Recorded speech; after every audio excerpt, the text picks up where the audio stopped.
how are you guys tonight? Happy Valentine's Day. It may be very well past Valentine's Day before I get this video posted. And if that's the case, I hope you had a very wonderful, special time with your loved ones.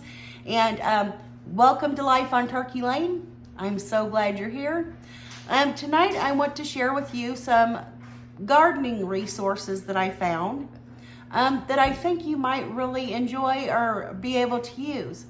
Now, I don't know if you remember in my video where we planted some celery seeds together and built the little greenhouse grow light system that I found or not.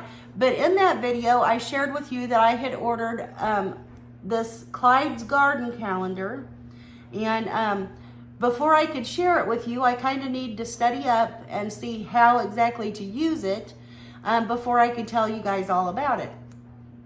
So I have done that, and so I will share with you a little bit about this gardening calendar tonight, but I have a few other gardening resources that I want to share with you too, that I think you will really enjoy.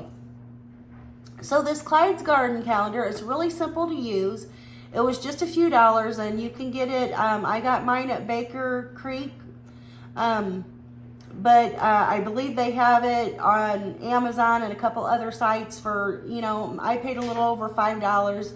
I think the prices vary just a little bit. But anyway, this gardening calendar is really simple to use. And if you see right here down the middle of the page, this is on the spring side, this is your last frost date. That's what that symbolizes.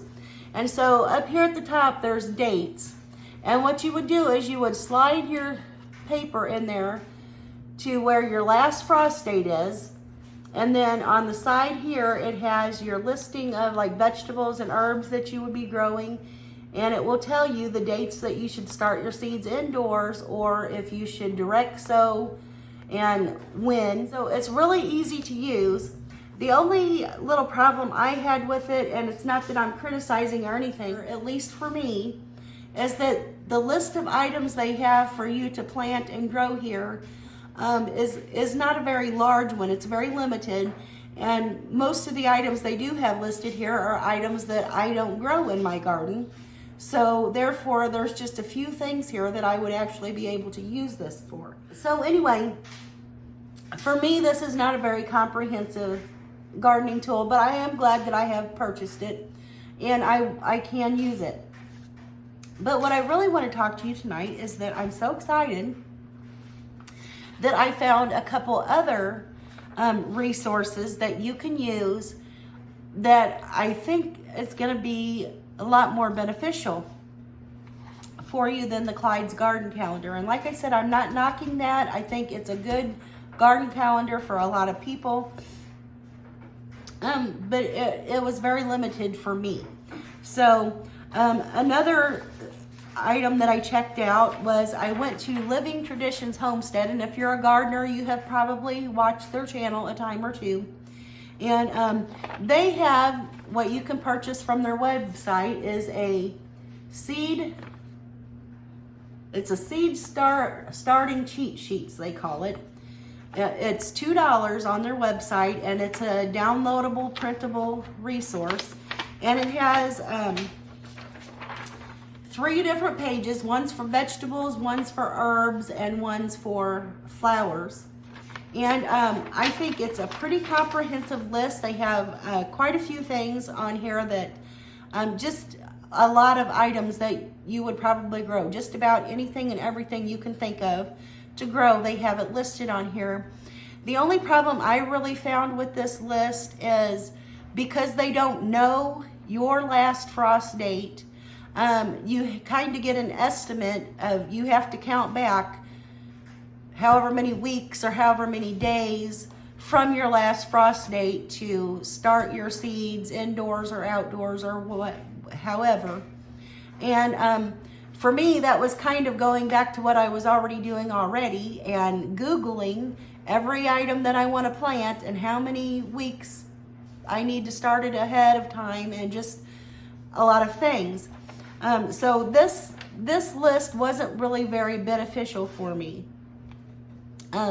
The only thing I will say is that in their special notes section over here, it will tell you if you should soak your seeds first on certain items. It will tell you also if you need to place them on a heat mat, if they need to have needs light and don't cover them, or just it has a lot of little special notes that will kind of help you with germinating your seeds. So overall, for $2, I think this is a very good planting cheat sheet.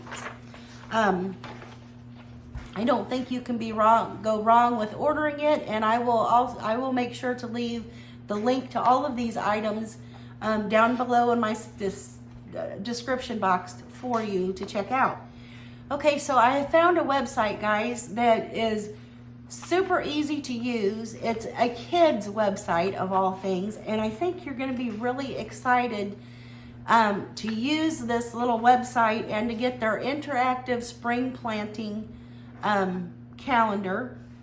And it's so easy. You know, the website's for kids, so obviously it's going to be easy to navigate, easy to comprehend, and it's a really, really good resource. It was pretty thorough, I believe. And you know, I'm a novice gardener, and if you're a novice gardener, or even if you're an expert gardener, you could still use this site as a resource. So before we go to the website with this spring planting calendar, you're going to need to go to the Farmer's Almanac website and you're going to type in your zip code to get your last frost date. So let me navigate through this for you so you can see how that's done, because you're going to need your last frost date for the kids gardening calendar to put in your so that you can get your spring planting calendar that's just perfect and right for you. So so let's go there right now. Okay, and to look up your last frost date for your zip code, it will give you an accurate frost date, last frost date, and you just go to www.almanac.com/gardening/frost dates, and in the little box there you type in your zip code and hit the search button. And it will tell you, like for my area, it will tell you the last spring frost will be April 23rd. Okay, so now that you've gotten your last frost date for the area you live in for your zip code, now we can go to the kids gardening calendar. It's at kidsgardening.org. And like I said, I will be sure to leave these websites linked down below in the description box for you. But let's go on and go over to kidsgardening.org, and I will show you where you can find this interactive planting calendar and how you can put in your zip code to get the perfect your planting dates for your area. Okay guys, so if you want to download the Kids Gardening the interactive spring planting calendar, you will go to kidsgardening.org, and in the little search button up here,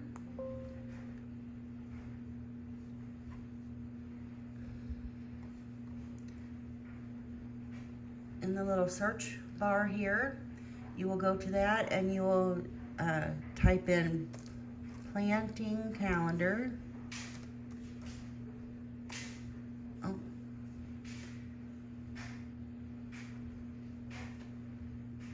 Okay, and then if you scroll down, you will see the interactive spring planting calendar right there, and you just click on that little link, and it will ask you to download the resource. It may ask you to sign up to their website, and then but when you get to the spring planting calendar, up here in the very top, it will ask you for your last frost date.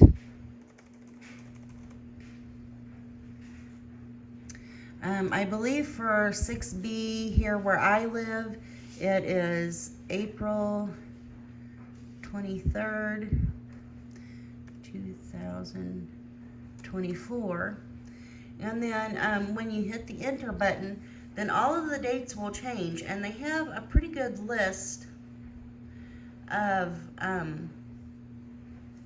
vegetables and different things for you to plant. And I like this calendar because it shows you when to start your seeds indoors, when to transplant them out, if you can direct sow those seeds, maybe there's a second planting that you can do of those seeds, and that it also gives you a date to maybe start harvesting some of your crops. It tells you the days to maturity of each of the different vegetables and herbs and different things like that. So it's a very, very good resource. Okay, so wasn't that so easy, guys? I mean, I am just super thrilled and excited about that particular website, and it was absolutely free. It did not cost me anything to get my 2024 spring planting calendar with the perfect dates, and you can print this off if you have a printer. But I typed in, like I showed you, I typed in my last frost date, and it brought up all the things that you, and the dates that they need to be planted out or sown indoors or what have you. And right here in this comprehensive list, now I have highlighted the things that I plan on starting or plan on growing. And then at the bottom, I went ahead and added a couple things that they didn't list or they didn't have on their list. And I had to look those up individually, but very easy to do. And so now I have gotten my planting list for the year for the spring and summer 2024. I can just look at it at a glance, know what date that I can start seeds, whether indoors or outdoors, or transplant the starts, and really, really easy. So I'm excited for this 2024 growing season. I hope you will enjoy these resources. And be sure to go to these websites. Like I said, you can buy a Clyde's gardening tool, or you can buy this seed starting cheat sheets from Living Traditions Homestead. And but you know what? You don't have to buy anything to get some information that you need. And this saves you from having to look up each individual plant or, seed that you want to plant and find out when the planting date is.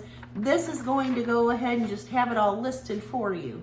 So super easy, and it was free. Okay guys, so now on to bigger and better things.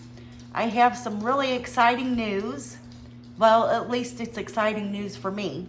Okay guys, so not to change the subject or anything, but I have some really exciting news I would like to share with you. At least it's exciting for me. Now, I don't know if you will remember or if you've watched the video, but it's been quite a while back. I showed you a video of how I took a spare room that we had in the house and was able to finally turn it into a craft room for myself. And it was very nice at the time, and now it's just way overcrowded with stuff that I've been collecting up. I have been wanting to have a booth at a little antique store or flea market for as long as I can remember. And back probably a little over a year ago, Andy took me on, it's called the 100 Mile Yard Sale. And needless to say, I bought probably way too much, and for really cheap at that. But anyway, I put my name on the list at my favorite little antique shop. And I will post videos up here of my craft room when I made it over, and a little trip to my favorite little antique shop up here on the screen for you to look at later on. But anyway, I put my name on the list at my little favorite antique shop a little over a year ago, and I finally just got a call from them last week that they had an opening for me. This weekend, I am going to be, now I've been working on tagging some of my items and you know, just making sure, getting them all ready to put in the booth there. So this weekend, I'm supposed to go set up my booth, and I cannot wait. I am so excited for this. I know this may not be something that's interesting to you, but it's something that I've been kind of like, not necessarily a collector, but my decorating style and my style for all of my life, all of my adult life, has been kind of like the country farmhouse type of thing. And I just love the old weathered barn wood and the old, you know, wood and frames and farmhouse decor and things like that. And so I got quite a good bit of that sort of stuff in here. And I'm needing to get this craft room cleaned out so I can actually do some crafts, instead of it being a storage unit for all of the things that I bought at the 100-mile yard sale and a few other things that I had laying around here at the house. So I'm excited to start doing that. I can't wait. I will make sure to take pictures and post pictures of my booth after I get it set up. And of course, always, if you're in the Missouri area, the antique store that is called Bear Ridge in Crocker, Missouri. And so my booth will be number 69. And so I'm really excited about that. So wish me good luck in getting this booth set up, and just all the wonderful things that, you know, that I think it's going to bring to me. And so yeah, I'm really excited about that. So I thank you for joining me here tonight at Life on Turkey Lane. I hope that you'll go take a look at the planting resources that I leave in the description box below. Hopefully they will help you in some way. They're super easy to use. And like I said, if you're a novice gardener like I am, then you will certainly appreciate the help that they are. And also, I will be sure to, like I said, load videos up over here of my craft room and a little trip to Bear Ridge Antique Store, or the Bear Ridge Antique Place. It's not really a store. It's hard to explain. But I will be sure to post those videos so you can look at between now and the next time I upload a video. I really do appreciate you guys. Hopefully in the next video, we'll do some more cooking or do some more gardening. And, but I will be sure to be back and chat with you here in the near future. Take care and God bless. Bye, y'all.